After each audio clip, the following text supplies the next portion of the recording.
So என்ன கேக்குறாங்க அப்படின்னா அந்த கொஸ்டின் மார்க் வரக்கூடிய இடத்துல என்ன வரும் அப்படின்னு சொல்லி கேக்குறாங்க. ஓகேங்களா? சோ அப்ப அதுக்கு முன்னாடி இருக்கக்கூடிய இந்த நம்பர்ஸ் எல்லாம் இருக்கு இல்லையா? சோ இந்த நம்பர்ஸ் எல்லாம் இதுக்கு முன்னாடி இருக்க இந்த நம்பர்ஸை வச்சு எப்படி கொண்டு வந்திருக்காங்க அப்படிங்கறத நீங்க அந்த ரிலேஷன் கண்டுபிடிச்சிட்டீங்க அப்படின்னா இந்த இடத்துல என்ன வரும் அப்படிங்கறத நம்ம ஈஸியா கண்டுபிடிச்சிடலாம். பாருங்க. சோ என்ன பண்ணிருப்பாங்க அப்படின்னா இங்க இருக்கு இல்லையா இந்த 3 நம்பரையும் அப்படியே பெருக்கி இருப்பாங்க. ஓகேவா? சோ பெருக்குனா என்ன வரும் பாருங்க. 12 12 5 60ன்னு வரும். அதே மாதிரி இதை பெருக்குங்க. 5 6 2 IR 30 32 60. ஆனா இங்க இருக்கிறது என்ன 58 58ன்னு இருக்கா? சோ 2 2 கழிச்சிருக்காங்க. ஓகேங்களா? சோ என்ன வரும் 58 58. அதே மாதிரி இதே ரிலேஷன் அடுத்த இதுல ஒர்க் அவுட் ஆகுதான்னு பாருங்க. ஆக்சுவலா இருக்கிறது எல்லாத்தையும் பெருக்கி 2 கழிச்சிருக்காங்க. அதே மாதிரி இதை பெருக்குங்க.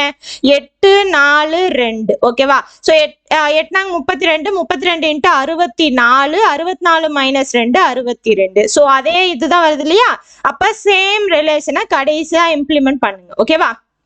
சோ என்ன வரும் 7 6 3 பெருக்குனீங்கன்னா 126 2 கழிச்சிங்க அப்படின்னா 124. சோ இதுக்கான ஆன்சர் ஆப்ஷன் டி. ஓகேவா? சோ நம்பர்ஸ்ல வந்துருச்சு அப்படின்னா இதுதான் லாஜிக் அப்படிங்கறதெல்லாம் கிடையாது. ஓகேங்களா? சோ எந்த மாதிரி அவங்க ரிலேஷன் எப்படி எடுத்து எப்படி வந்து அந்த முன்னாடி இருக்க நம்பர்ஸை கொண்டு வந்திருக்காங்க அப்படிங்கிறது தெரிஞ்சிருச்சு அப்படின்னா அதை இம்ப்ளிமெண்ட் பண்ணா போதும். ஆனா அது எப்படி வந்தது அப்படிங்கறத தான் நீங்க தெளிவா கண்டுபிடிக்கணும். ஓகேங்களா? சோ லெட்டர்ஸ் வந்துச்சுன்னா ரொம்பவே சிம்பிள். ஏன்னா ஏபிசிடி அந்த இதுல ஃபார்மேஷன்ல அந்த ஆர்டர்ல தான் அவங்க எடுத்திருப்பாங்க. சோ எப்படி அப்படிங்கறத நம்ம ஈஸியா கண்டுபிடிச்சிடலாம். பட் நம்பர்ஸ் அப்படிங்கும்போது தான் உங்களுக்கு டைமிங் இருக்கும். ஏன்னா எந்த மாதிரி வேணா அவங்க எடுத்திருக்கலாம். ஓகேங்களா?